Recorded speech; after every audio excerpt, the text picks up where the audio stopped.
My expectations for having an orgasmic birth were just to remind myself, I think that this could be a pleasurable experience, no matter how I could find that within the experience, because I didn't know how it was going to go.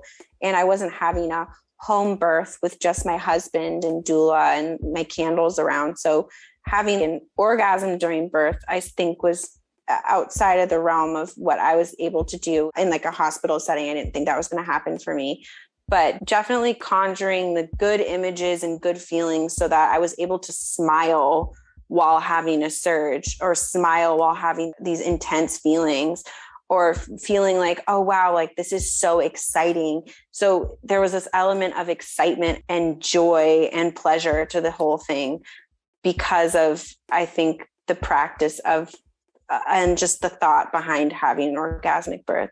I do ultimately think it did culminate in the birthing of the placenta, which did feel really pretty orgasmic. It did feel like a release, like an orgasm. Yeah, I don't know why or how, and I really did not expect that. And I don't know what hormones are released when you have the baby versus birth the placenta. I'm not sure, but I'd be curious to know if they're the same or different or more. During labor, adrenaline, known as the fight or flight hormone, is produced when someone experiences fear, such as from pain, stress, or stimuli from the environment around them. Too much adrenaline can slow or even halt labor altogether by putting the body into a state of heightened alertness, making pain more intense and causing the body to tighten and brace itself. On the other hand, oxytocin, the love hormone, plays a crucial role in labor by bringing on contractions and simultaneously fostering feelings of affection and calm. This hormone counteracts the effects of adrenaline, reducing pain perception and helping the body to relax. Stimuli such as gentle touch, soothing sounds, comforting sights, and familiar smells can promote the release of oxytocin. Additionally, beta endorphins, the body's natural pleasure hormones, also alleviate pain, induce euphoria, and strengthen the bond between mother and baby. I'm Dr. Elliot Berlin, and you're listening to the season finale of One Way or a Mother. In the last episode, Arianna completed a successful vaginal birth after cesarean. When we return, we'll hear how she and her new baby, Romeo, are settling in. Stay tuned.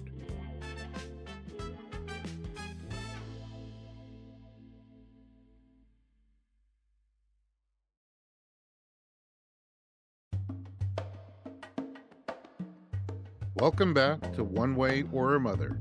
We're checking in with Arianna 10 days after giving birth to her baby boy, Romeo. How's recovery been? Really not that bad. First, the birth was 6 hours, which is radically different from 40. And it was speedy and I would say relatively easy. Not that any birth is easy, but relatively easy compared. So recovery now is just, it's been so much easier. A, because I've gone through that really hard recovery process before, but B, because I know I will again feel the way I want to feel physically. So I'm in pain still a little bit. I'm not strong in the ways I would like to be, but I'm also giving milk to my baby. And so I'm trying to be at peace with it and happy. And yeah, I sit on a donut, which is really helpful. Because of what? The stitches and the pressure. Oh. So today's the first day I've not had any pressure, and I'm thinking I'm 10 days postpartum. But yeah, it was hard to sit down. Okay. It sounds like you're almost done with the donut. Yeah, I'm almost done with the donut. I'm sitting on it right now, but I might not tomorrow. I just so badly want a donut now that you said that. I know. Donuts are my favorite. Feeding? Feeding's been great. So far, so good. I had put my lactation consultant on alert when I was like 38 weeks, I think. I was like, hey, by the way, giving birth soon. Are you in town? Need to be scheduled with you immediately as soon as I give birth. I don't want to miss anything. I don't want a tongue tie to go undiagnosed. I want to be able to have as much milk as possible, blah, blah, blah. Given last time, she was my lactation consultant from when I gave birth to Wilder. So she's very familiar with the stresses I had before. So she came and she said everything looked good. His latch wasn't painful. We worked on it. She just said monitor his diapers, and it's been going really well. So, How are the kids getting along?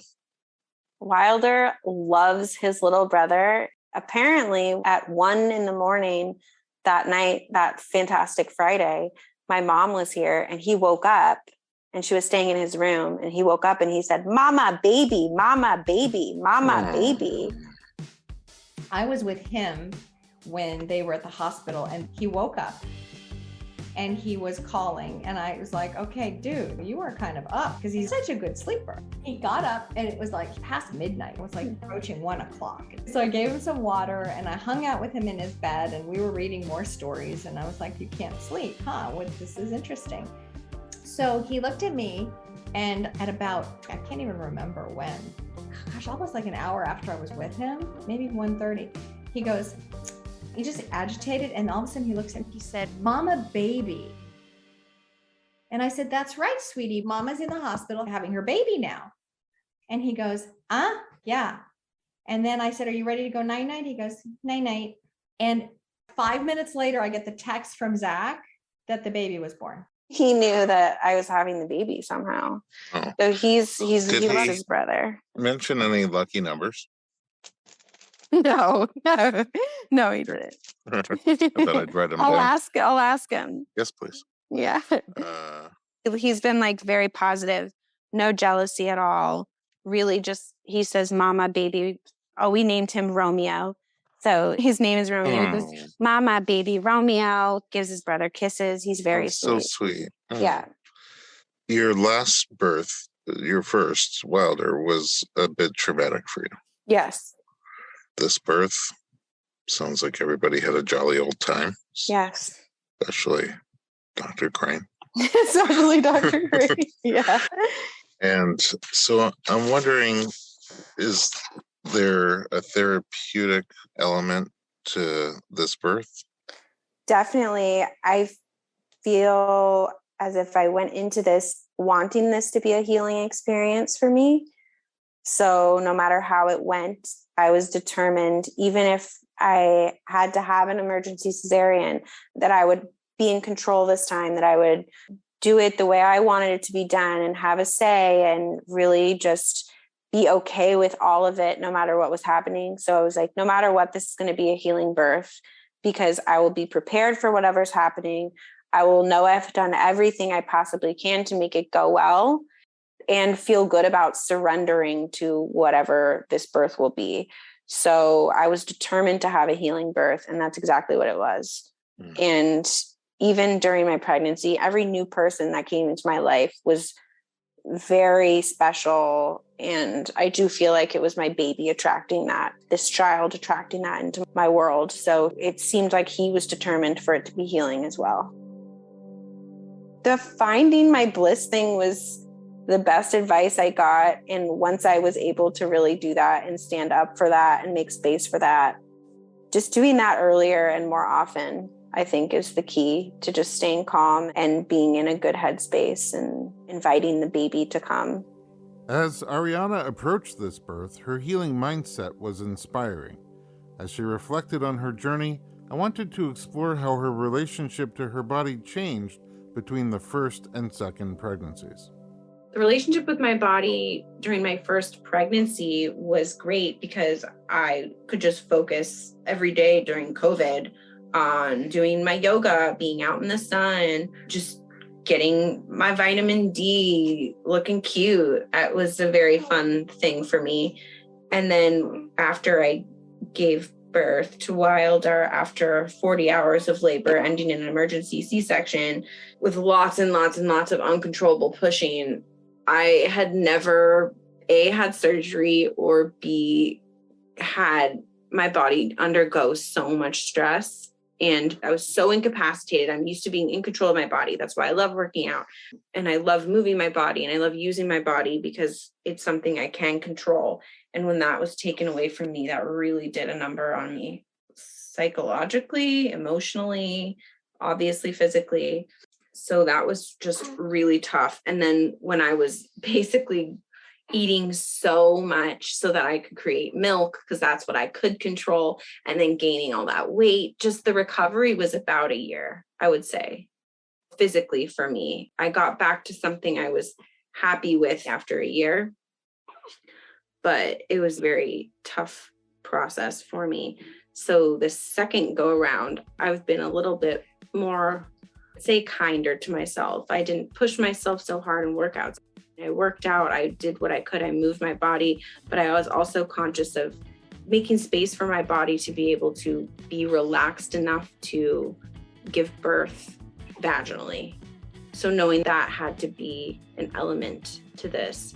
So not being harsh on the way I looked or how much exercise I was getting or how much I was sweating or how hard I worked out or how good I felt after. It was just move your body, be gentle, be kind, breathe, and make sure you're also relaxing in that process. We'll be right back.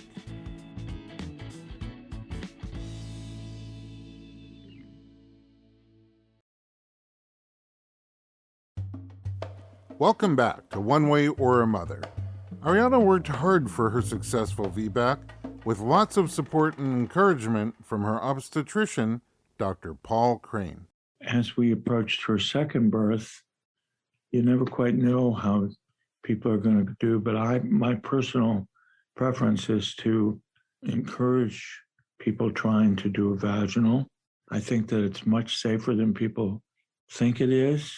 And I'm pretty supportive and do quite a few VBACs. And I think that unless you go into it with a positive attitude, people end up intervening and going for the second cesarean without really giving it a proper try so many times. And in her particular case, with her second birth, she showed up at the hospital in labor at 8 centimeters dilated and delivered quite quickly that second time.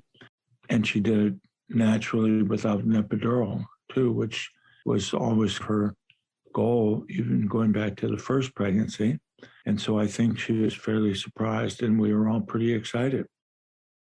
This turned out to be a very happy ending if you followed her two births, because her first delivery, which was a C-section, was, even though the baby came out great and she recovered great, I think a fair disappointment to her in terms of what she was trying to accomplish, both in terms of having a home birth and having a vaginal birth. And I think that first birth experience, my perception of it was very long and pretty tedious and difficult and ending in a rapid C-section, a lot of anxiety. But the truth is that cesarean went well. The baby came out screaming. She was able to start nursing almost immediately. She was out of the hospital within a couple of days. And even though it didn't quite end the way she wanted with that first one, going into the second pregnancy, everything really went beautifully. And her birth itself, it was exceptionally fast and, from my perspective, extremely easy. She initially was like, I don't want to have the baby at the hospital. And I said, look, you also don't want to be in the same situation because we just don't know what's going to happen. So there's a certain sense of security that you want to be in a place where everything is there for you should you need it. At the same time, you don't want to be fighting the system. When I gave birth to Arianna, I had to sign my life away in a triplicate contract because I didn't have the kind of doctor that she has. And I will tell you, they just kept coming in going, are you sure you don't want any drugs? I was like, get out. Yes, I'm 100% positive. And if someone asks me one more time, I'm going to throw something at them. You almost have to come in there and impose your will to try to educate them to allow that. And it doesn't have to be so. There are other countries where that is not the case. Why are we not that enlightened country? Especially when it comes to women and to birth and something that is, we consider was supposed to be the most sacred thing is life. But unfortunately, this country has made the dollar the most sacred. So it is one of those things where it could absolutely work together. And I think it really did in Arianna's case, because she had an advocate next to her. which you absolutely have to have. So I think if you're going to do anything in a hospital and you want to do it not according to their will, but your will, you must have an advocate. For me, I had a really good experience in the hospital this time. And I think it's because I was so prepared. I was prepared this time because I listened to your podcast, Dr. Berlin, and because of all of the books I've read and all the stories I've heard, and just knowing my vocabulary and knowing what I'm allowed to say no to, and knowing that I can say no and that I have agency and all that stuff. So I felt very empowered in the hospital setting. I would love to try a home birth next time. I just want to have all the experiences, I think. You won't need the hospital bag. Yeah, true. But more than anything, you'll avoid that car ride. Yeah, the car ride was the low point, but part of the journey. So not mad about it. Now that I've gone through the full scope of having a vaginal birth and knowing that I can, and knowing how it feels when the baby's coming out and understanding that landscape, I would love to do it in my backyard. Here's what I say about home births. I think that people have to recognize that there is a risk to home births, which mainly has to do with resuscitation of babies who might have some trouble with meconium or long second stage of labor, things like that. And people need to recognize that there is a certain risk to home birth. But I think for uncomplicated, low-risk patients, that obviously home birth is alive and well, and the number of people who are choosing home birth has accelerated quite a bit the last couple of years. Every childbirth decision comes with its own pros and cons. Where you choose to give birth and the healthcare team you surround yourself with can shape every step of your labor. Taking care of your physical and emotional health can make a big difference in how you experience the process. While all these choices might seem a bit overwhelming, many find it empowering to realize how much control they actually have over their labor and delivery. When we come back, Arianna will share which tools she found most helpful during her delivery, and we'll catch up with her and Zach to hear what's next for them.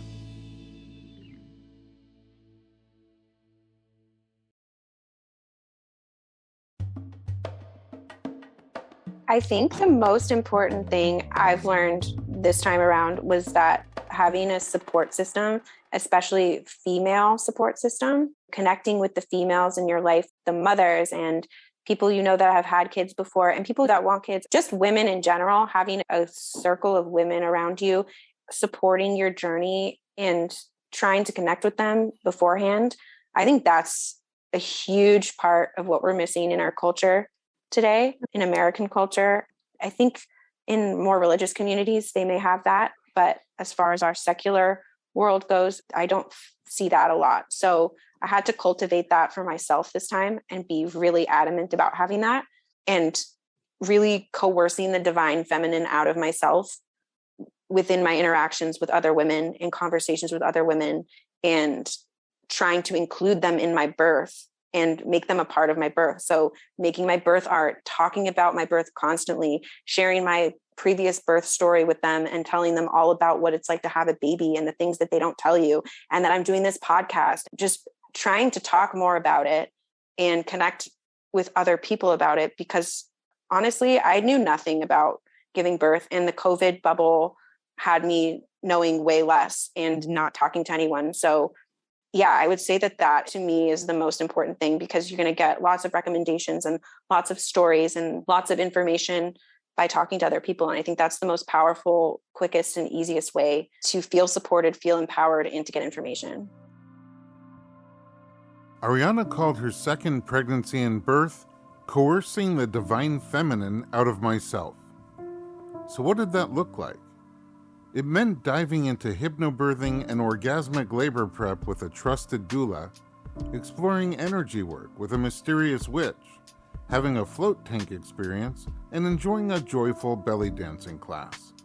She also worked on healing familial trauma and had important conversations with her support team, including those mentioned and even me. Each of the things that I tried were really important. So if and when I do get pregnant again, I would utilize all of them. So I would do hypnobirthing again for sure. I would go to the float tank therapy while my body's changing, because that weightlessness cannot be recreated. It's just like the relief is so wonderful. And the being able to just clock out is another thing that isn't easily achieved outside of a pod full of salt water. And then the belly dancing, I definitely would try to move my body like that more. As I told the instructor, if you create a prenatal belly dancing class, I feel like women would get there in a hot minute, because feeling strong in my body and feeling sexy and feeling like I'm able to move in this like very feminine, organic way was really powerful. And I wish I had done it earlier in my pregnancy so I could have done it more often. We talked a little bit about how there's maternal energy locked in your body from generations up. Yeah. I don't know if it's a conscious thing or an unconscious thing, but do you think any of that was with you during your birth, during any specific moments of your birth? My witch friend gave me homework and she said, build an ancestral altar in your room, have pictures up, whatever, think about them. So we have a bunch of family photos in our bedroom. So when I was laboring at home, I was like, okay, you need to remember that your ancestors are with you and that they're supporting you right now. They've been through this. They all have their own stories. I definitely made a moment to connect with my ancestors during it. And I was like, I can heal whatever traumas are in the past with this healing birth. I kept it all positive up here and tried to manifest what I wanted through it. And I definitely do feel also that the element of fear that popped up before my son came out was not necessarily my own either. So my legs kept closing at one point when I was pushing, and my doula kept saying, open your legs. What are you doing? Open your legs. And I was like, I don't know what I'm doing. I don't think that's coming from me. And that was very strange. Oh. Pushed through. Yeah, maybe the afterbirth was a collective sigh of pleasure. Yeah. Oh, wow. Maybe. Yeah. And when I was pushing, my doula, Bailey, put black onyx rocks in a baggie underneath me. So, some more witchcraft, healing stones. Yeah, that was pretty cool. Because they don't let you light herbs in the hospital. No, it would be cool if they did. The witch said that the baby was expressing a desire to be welcomed into the world with a joyous dance party with you guys and with Wilder. Fun. Mm-hmm. Movement, exciting. Was there any time for that? Did that happen at the end of the pregnancy or at any point during labor? It did happen at the end of pregnancy. I did not feel like dancing, nor did I feel like having a good time. I was in a weird mindset with the house being full of people all the time and people I didn't know and workers, and it was just so stressful, and I was in a bad mood by the last week I was pregnant. We were in the kitchen and I was like, you know what? I'm going to just put on the music and I'm going to force it. I'll force it. Like I'll fake it till I make it, basically. Mm-hmm. So we put on some music in the kitchen and we danced and it was fun. We had fun. Everyone danced. That's exactly what the baby was wanting. After your two birth experiences, if you were to have another, are there lessons that you learned from this experience that you would bring into another one? Are there things that you would do differently? Yeah, I would definitely pack a hospital bag before I went into labor. Like, my gosh, am I ever going to learn that lesson? I think you just got to keep having kids until you get it right. I'm going to pack the hospital bag right now and leave it there until I give birth again. And then forget to take it with you. Yeah, exactly. Oh my gosh, that for sure. And I definitely think that the biggest thing I've learned is everything with intention. So intention matters. Just riding the wave of we'll see what happens, leave it up to chance, leave it up to fate is only useful if you've done the work. That's something I definitely learned from first pregnancy to now, which is do the work and the work will pay off. And you can only do so much work. And then the rest is up to chance, up to fate, up to God, however you want to view it. Also doing things with intention. So creating magical moments, making space for magical moments, creating magical spaces, creating intentional time with your people, all of that. Just, intention is probably the most important thing. That's also goes to tradition and ritual, right? It's all connected. It's all the intention behind it. So not being afraid to take things seriously or endow things with meaning and emotion, and being really realistic about fear and being honest about fear. And yeah, those are all the things I've been thinking about recently. Arianna's mom, Alex, and husband, Zach, were also instrumental in her journey from fearful cesarean to intentional vaginal birth. Let's hear their advice for those seeking a healing birth. I would say really tune inward, trust your intuition, trust your inner connection to your child, trust yourself, and also allow yourself to feel the support of those who you know truly love and support you.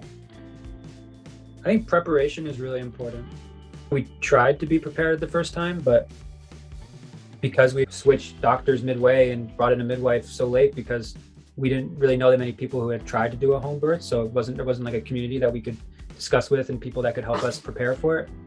So I think because the first birth turned into the C-section and it turned out the way it did, it then flicked a switch on in Arianna that I think made her make sure that she would be more prepared the next time. So this time around, we're much more intentional about what we wanted to do, and I think it really paid off. Arianna and Zach's journey from a challenging first birth to a healing second one is truly inspirational.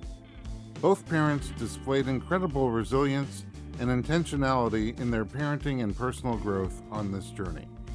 They're looking forward to settling in as a family of 4 and continue to make room for more love and creativity.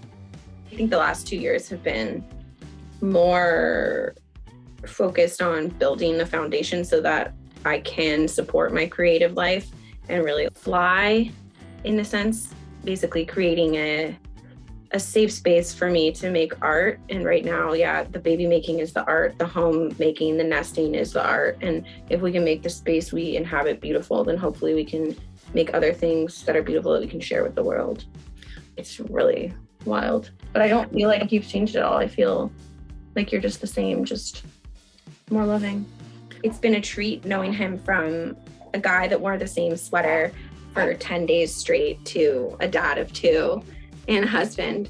It's just another facet of Zach. So it's not like he's changed at all, but his priorities have shifted, and he cares so much about making sure Wilder's happy and that I'm happy and that Romeo's happy.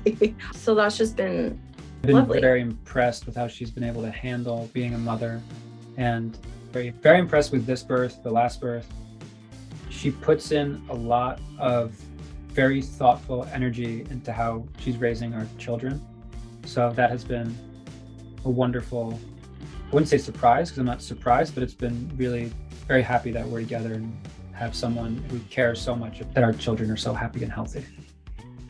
It's lovely because you go from being 2 people who care about each other and who care largely about your individual lives to becoming a family and putting each other first. So it's just magical to watch, and it happens so fast.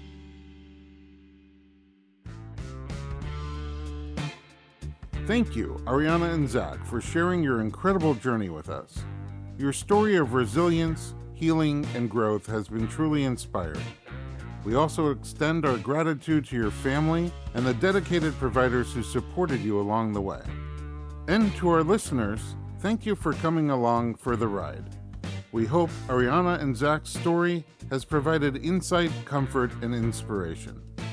Stay tuned for Season 2 of One Way or a Mother, where we explore the profound story of 2 best friends, one who discovers a uterine defect preventing her from carrying a pregnancy to term, and the other who offers the ultimate gift, becoming her surrogate. It's a season filled with love, sacrifice, and the unbreakable bonds of friendship. Until then, I'm Dr. Elliot Berlin, and this has been One Way or a Mother. Thank you for listening.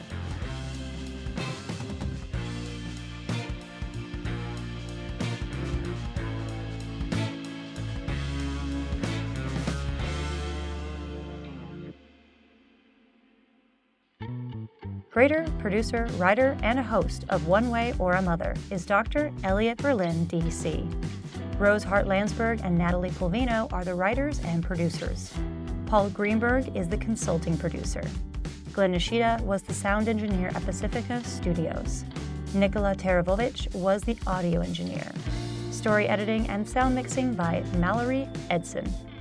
Theme music composed by Guillermo Silva. Juliette Lamar was a contributing editor. Special thanks to Arianna, Zach, and their family, and the providers for sharing their birth story.